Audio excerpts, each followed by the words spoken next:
Bom, primeiro, para entender esse momento do Donald Trump, a gente tem que visualizar que não é o mesmo do primeiro mandato dele.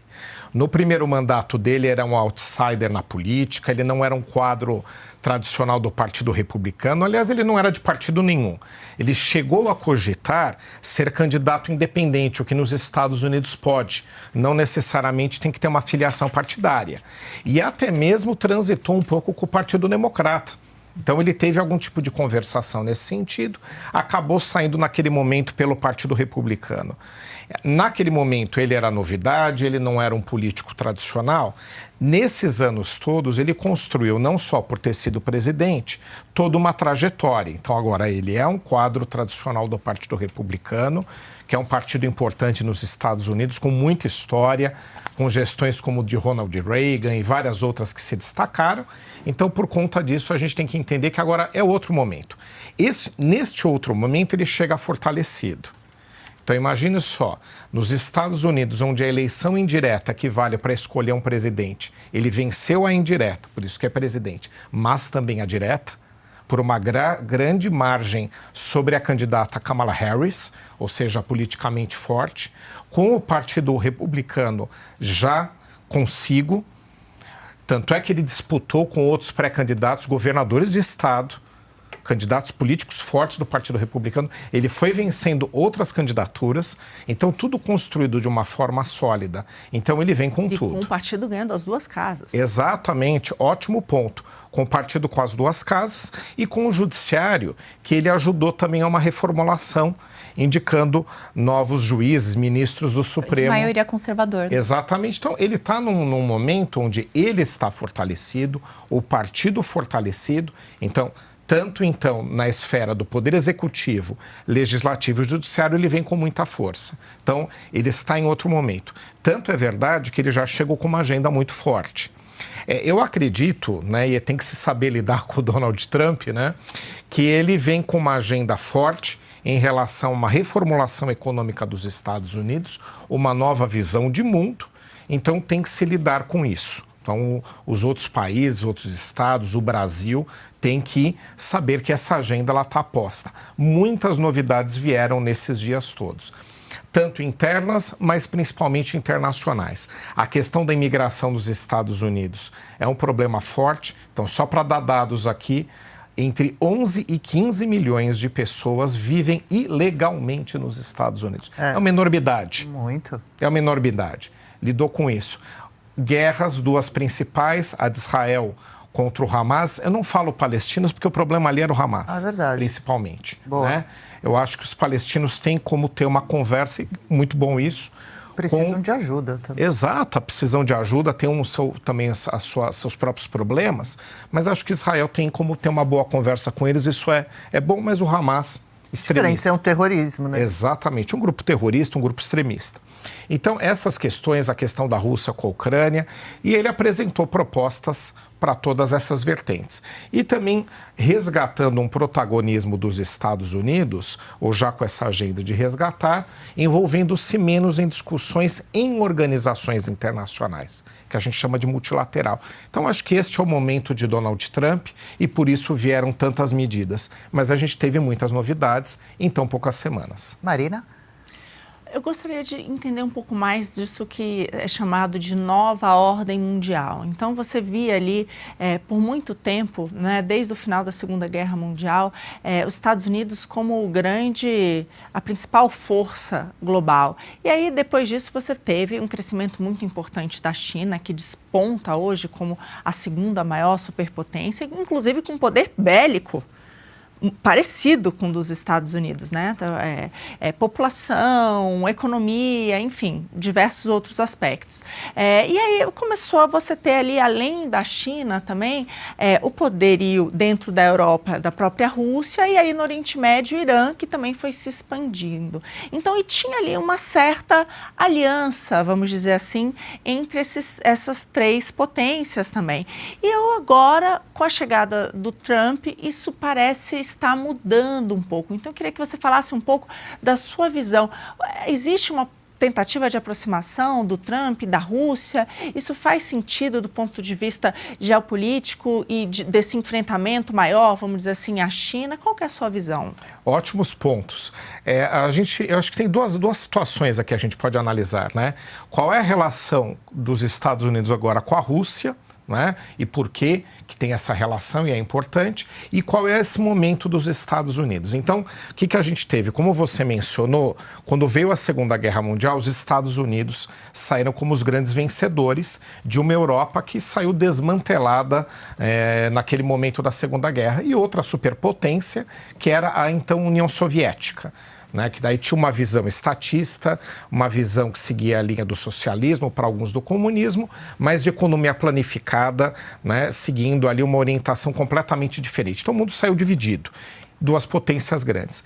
Eu acho que a grande mudança aconteceu com o final da União Soviética em 1990, 91, onde ali os Estados Unidos ficaram como a única superpotência. Então, aquela divisão, ela perdeu sentido. Tanto é que não existe sentido em continuar discutindo com Cuba ou Coreia do Norte agendas desse tipo, porque elas são agendas do passado, né? Mas elas faziam sentido até os anos 90.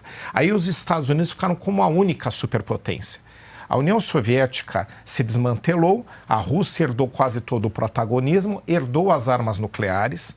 Eu acho que esse é o principal ponto que deixou ainda a Rússia relevante, mas ela foi perdendo o território, foi se desmantelando. Então, os Estados Unidos ficaram como os únicos ali. Então, naquele momento, a responsabilidade aumentou muito para os Estados Unidos.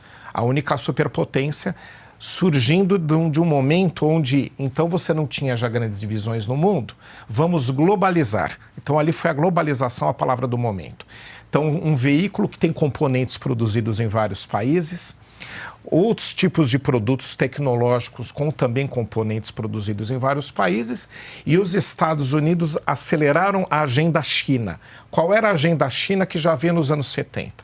Nos anos 70, os Estados Unidos se aproximaram da China por dois motivos. Um, para tirá-la da zona de influência da União Soviética, porque ela também era um país comunista, e o outro para transferir os parques industriais para um país onde a mão de obra é baratíssima, vasta e baratíssima, e aí com os Estados Unidos ficassem a produção mais estratégica, mais tecnológica, as melhores funções, os melhores empregos. Aí com o final da União Soviética aceleraram a agenda econômica com a China. Agora a China virou um grande player internacional, porque ela se desenvolveu em cima disso, então agora ela disputa com os Estados Unidos. Então os Estados Unidos entraram numa agenda de desglobalização, então agora o momento é esse. Por que estão desglobalizando? Estão desglobalizando para diminuir a influência da China e estão desglobalizando porque algumas áreas dos Estados Unidos saíram empobrecidas do processo. É aquelas fábricas que a gente vê abandonadas, são aquelas regiões operários empobrecidos. Rust Belt. Ali. Exatamente. Ali é um subproduto desse. Você teve o país todo, ganhou muito. Os Estados Unidos ganharam muito com isso. Né? O americano médio parou de ser operário e conquistou melhores empregos, mas tem que resgatar isso. Então, agora, os Estados Unidos estão desglobalizando. O que ainda precisa se entender de Trump, qual é o plano para isso? Não dá para desglobalizar por completo. E nem se isolar, né? E nem se isolar. E também não dá para deixar de atender quem sofreu com a desglobalização lá dentro. E também não dá para deixar a China, aos olhos americanos, eu digo, também ter tanta ascensão. Então, esses fatores é que são os desafios. Então, uma parte do que o Trump está fazendo a gente entende, que é para favorecer, obviamente, os Estados Unidos nesse processo, mas ainda tem alguns pontos a entender. Ele, com certeza, tem um plano agendado para isso. Não vem tudo de início. Veio muita coisa, mas não vem tudo de início. Então, este agora é o momento. E a Rússia? Como a Rússia entra nisso? Com o Putin, que também está quase 25 anos governando o país, porque ora ele é presidente, ora ele é primeiro-ministro, mas o que interessa é ele que manda. Então, ponto, é uma realidade. Ponto é a realidade. Ele veio com uma agenda principalmente de reconquista de zona de influência da Rússia, entendendo que a Rússia é sucessora da União Soviética. Por isso que ele foca no leste europeu, por isso que ele foca nas ex-repúblicas soviéticas, a Ucrânia era parte da União Soviética, né? Então ele tem essa agenda. O Donald Trump, eu acho que ter essa aproximação com a Rússia é importante estrategicamente para os Estados Unidos, a ponto principalmente de tirá-la da zona de influência chinesa. Porque a guerra da Ucrânia, um dos problemas que ela teve, né, não estou dizendo que é certo ou errado, a gente pode até discutir, foi que a Rússia sofreu sanções internacionais com a guerra, só teve uma grande economia que não aplicou sanções contra ela, a China. Então ela só teve uma saída: vender as commodities, os recursos naturais que ela tem, que é o que ela tem mais, para a China. E a China comprando baratíssimo e influenciando a Rússia. E isso, obviamente, para quem quer diminuir o poder da China, não interessa. Então ele quer, no meu entendimento, Donald Trump, resolver essa guerra com a Ucrânia, para os Estados Unidos não terem mais esse investimento todo ano bilionário para ajudar a Ucrânia, isso pesa na conta, e também para tirar a Rússia da zona de influência chinesa e se aliar mais aos Estados Unidos. Então, isso é um pouco do que eu acho que está acontecendo e faz sentido em termos geopolíticos. Paula? Professor, a Ucrânia é uma vítima, em toda nessa guerra ela é uma vítima, ela foi invadida, né? O povo ucraniano está sofrendo em peso. Tem muita gente contra essa visão do Donald Trump se alinhar, eu não sei se a palavra certa é alinhar a Rússia, mas parece que ele está mais tendo afinidades com o Putin do que com o Zelensky. Tendo em vista aquele bate-papo desastroso que eles tiveram na Casa Oval, né? Você acha que aquele bate-papo foi intencional? E se foi, qual foi a intenção? Alguns falaram em armadilha, né, para Zelensky? Foi intencional, mas assim, o que eu também acho que os governos têm que entender é como agora negociar com o Donald Trump. É isso aí. Então é isso. Ele é um executivo, ele é um homem de negócios. Quem não conhece muito homens de negócios, aqui no Brasil nós temos vários deles, eles têm uma postura mais assertiva, eles estão numa mesa de negociação. Eu não vou chamar de agressivo porque não é a expressão correta, mas acho que mais assertivo. Homens de negócios são assim, nos Estados Unidos, ao quadrado. Isso, muito mais. Opa. Muito mais. É a vida deles. Donald Trump então? Também.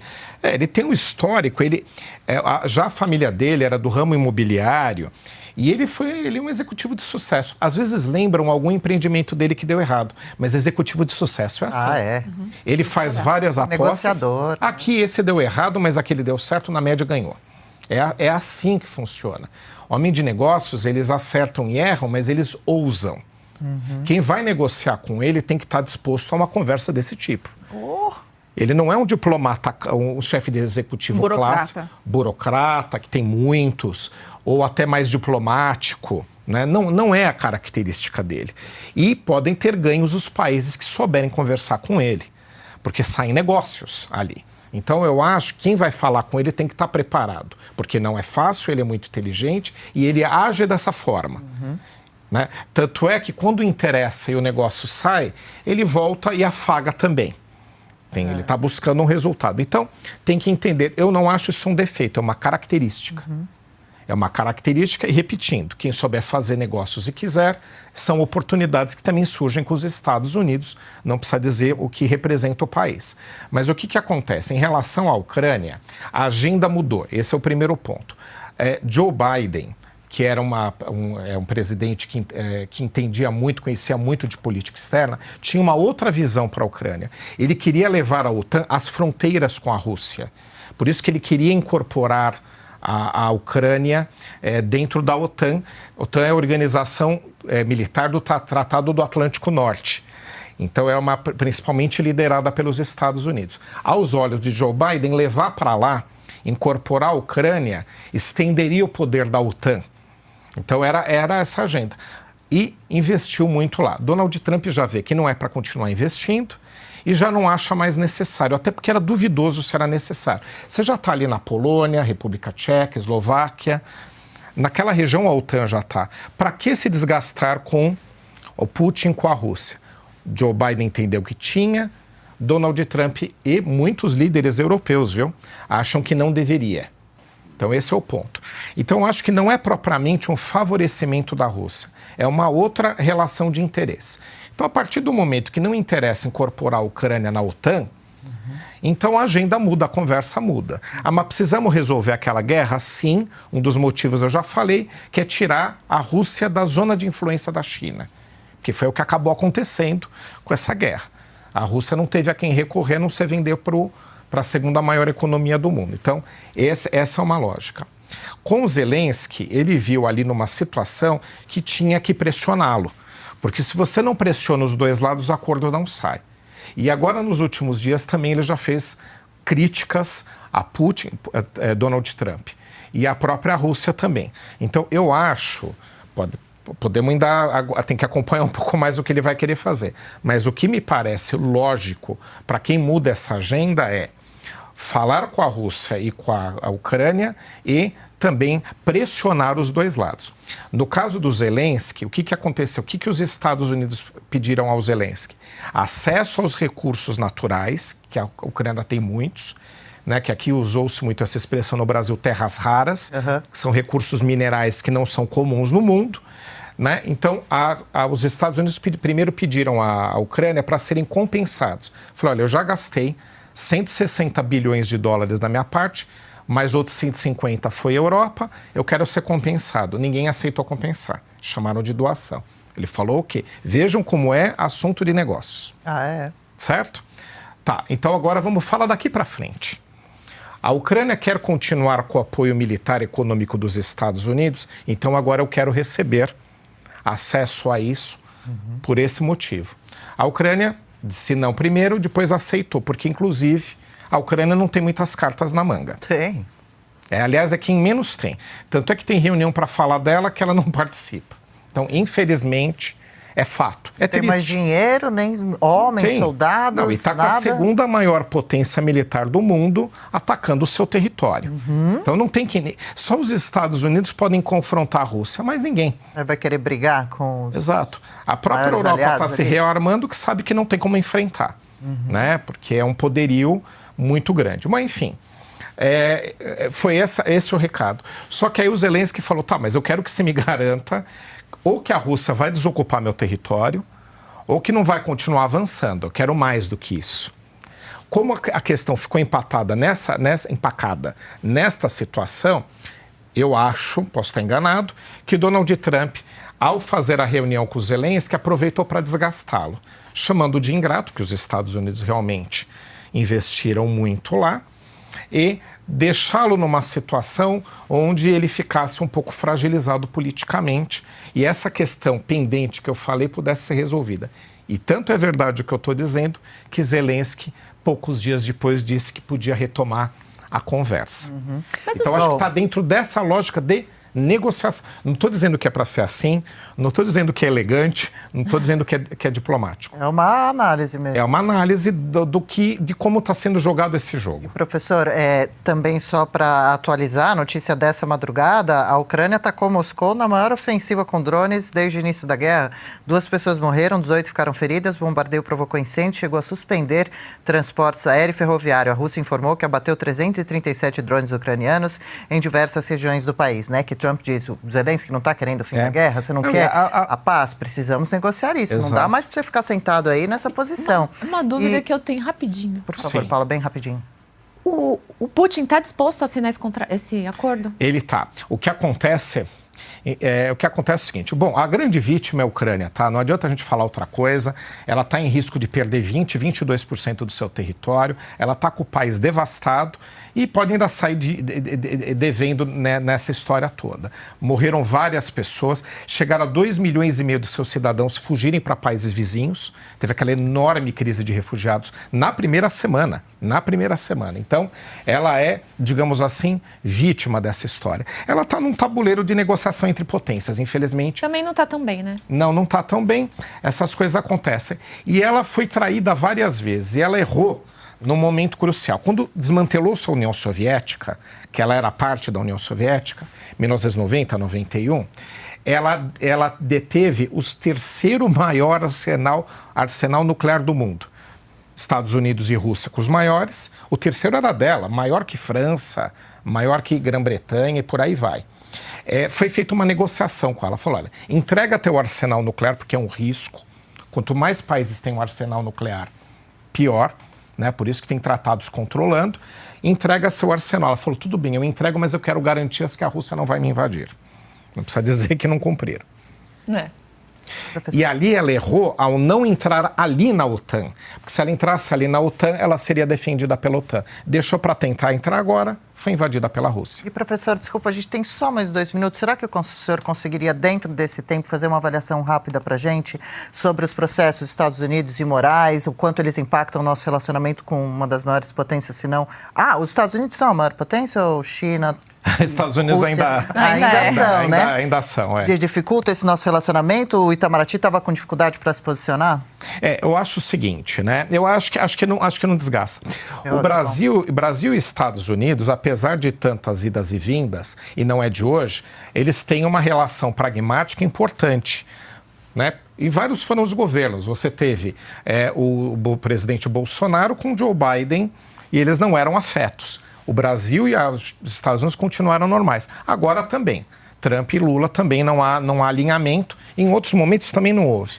Então, falando assim com uma análise diplomática, eu não vejo desgaste nessa relação do Alexandre de Moraes. Mas o que eu vejo é sempre um questionamento à relação às decisões tomadas pelo Supremo. E há um risco de internacionalização, sim, das decisões do Supremo, a partir do momento que possa haver uma interpretação de que há uma interferência na liberdade de expressão.